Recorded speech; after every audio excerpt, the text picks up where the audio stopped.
Miss হবে না আপনার পছন্দের টিভি শো। দেখুন জি5 অ্যাপে একদম ফ্রি।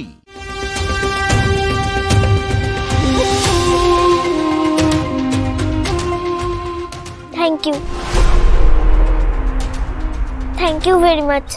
পুপুল,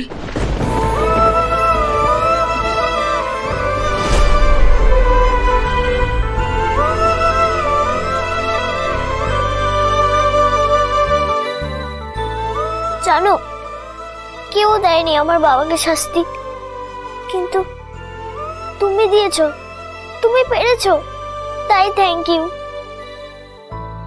আমি তোমার বাবাকে শাস্তি দিতে চাইনি পুপুল, কিন্তু আমি তো চেয়েছি বাবার শাস্তি পাক।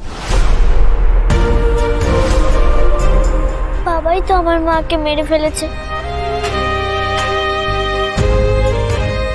তুমি জানো না? না পুপুল, না, এসব মিথ্যে। না পুপুল, আমি চেয়েছিলাম তোমার বাবা তোমার কাছে ফিরে আসুন, আমি চেয়েছিলাম উনি যেন এই বাড়িতে ফিরে আসুন, তাই আমি। না রাধা, না, তুমি তো এটা চাওইনি, আর তুমি চাইবেই বা কেন? তাতে তোমার কি লাভ বলো তো? তুমি তো জাস্ট একটা নাটক চেয়েছিলে, নাটক। আমাদের সবার সামনে তুমি হিরোইন হতে চেয়েছিলে। তুমি জানতে না সবাইকে সব বিষয়ে নাক গলাতে নেই? জানতে নিশ্চয়ই। তাহলে তুমি কেন আমাদের পরিবারের বিষয়ে নাক গলালে রাধা? কেন কেন বলো, উত্তর দাও, আনসার মি। আমারই ভুল হয়ে গেছে, বিশ্বাস করুন, খুব ভুল হয়ে গেছে। আমারই উচিত ছিল ওকে বোঝানো, ওকে আটকানো। সব দোষ আমার। তাই যা বলার আপনারা আমাকে বলুন, দয়া করে ওকে কিছু বলবেন না। ও তো খুব ছোট, ওকে এভাবে বলবেন না। দরকারে আমরা এই বাড়ি ছেড়ে চলে যাচ্ছি, কোনোদিন আসবো না, বিশ্বাস করুন, কোনোদিন না। মা, আয় আয় মা, তোকে আর কোনোদিন কলকাতা মুখ হতে হবে না। না বাবা,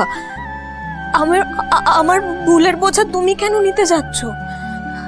ভুল আমি করেছি, কিন্তু বিশ্বাস করো বাবা, বিশ্বাস করো বড় মা, আমার উদ্দেশ্য ভুল করার ছিল না। আমার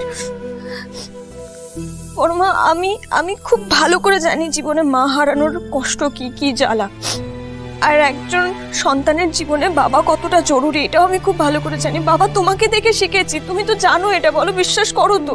তারপরও আমি পুপুলের জীবন থেকে ওর বাবাকে কি করে সরিয়ে নিয়ে বলো তো। জানি জানি, তুই যে এখানে একটা বড় বিপদ ঘটিয়ে ফেলেছিস মা। চল মা, চল এখান থেকে।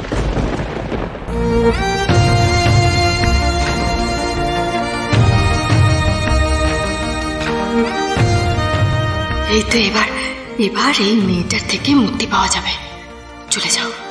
চলে যাও রাধা, চলে যাও, এখানে তোমার কোনো ঠাঁই নেই।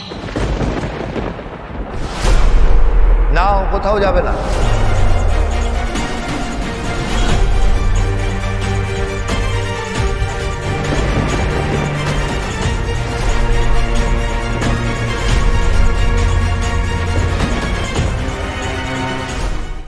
জি5 ডাউনলোড করুন আর সব এপিসোড দেখুন একদম ফ্রি।